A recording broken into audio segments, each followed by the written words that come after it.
It is overtime here again at Old Favorite Friday, and I have with me everybody's first lambic. That is Lindemans Framboise. This is a raspberry lambic. For those of you who don't know, a lambic is a wild ale, a beer that is aged for, depending on the kind of lambic you're doing, a certain amount of time in barrels with wild yeast strains to get these funky barnyard kind of flavors. For many people, that doesn't sound very appetizing. For people that love sour beers, it's the only thing they want. But this is a beer that so many people were introduced to for the first time because I don't know if you can see it, but it is so deep red, ruby red in color. That's because they use up to 30% of raspberry juice to make this beer. It's blended with a 1-year-old lambic. And when I say it's everybody's first lambic, it's because this is a beer that most people would be introduced to if you go to like a World of Beer, a chain, specialty crafts, either a store or a bar or restaurant that specializes in this. This would be the beer that I would have tried for the first time 25 years ago when I was first getting into craft beer, because it looks different and it tastes like nothing else. I mean, it really tastes like you're drinking raspberry juice. And sometimes we go with the idea here at Barrel of Monks and Old Favorite Friday of being subtle and having just nuances of fruit flavors.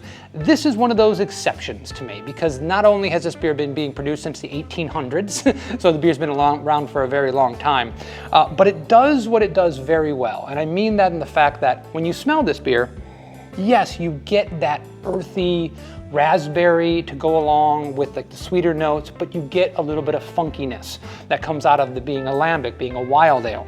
So you have that introduction, and then you get this mixture of sweet and tart of the raspberries that is just decadent. I mean, it's just a delicious beer to have. And I think a lot of breweries will go over the top with the fruit, like raspberry or orange or whatever they're doing, and they forget that there should be a balance there, that you need to balance out the sweetness of the fruit with some tartness. And this just really strikes it so well. It's a 2.5% beer, so it's a lower ABV. Once again, it's 30% raspberry juice, so it's not gonna be super high ABV, but it is decadent and delicious. It's usually paired with like desserts and things of that nature. There's a lot of people who would not touch a beer to save their lives, but they would drink this any day of the week. And because of that, you got to feature it on Old Favorite Friday. We got to talk about a beer that is so pivotal to the craft beer consumption in the US, and a beer that, quite frankly, is pretty widely available. You can pick this up. You might not be able to find it at your local grocery store, but any specialty beer store worth their salt is going to have Lindemans Framboise, because it is such a cultural touchstone and a staple in the craft beer world. Yeah, I mean, just putting that in front of somebody and saying, well, I don't like fruit beers. Well, is it delicious? Well, then you should be drinking it. That's the way I look at it when people say, oh, I don't like fruit beers. This is fantastic. Like I said, very well balanced. I mentioned the dessert aspect of it. I think when we have beers like this, we always pair them with dessert. And people say, oh, you're gonna do a molten lava cake because you can add a little bit of fruit tartness to the sweetness of the chocolate. Yeah, you can absolutely do that, but there are other food pairings. One of the ones that jumps out to me is like a baked brie.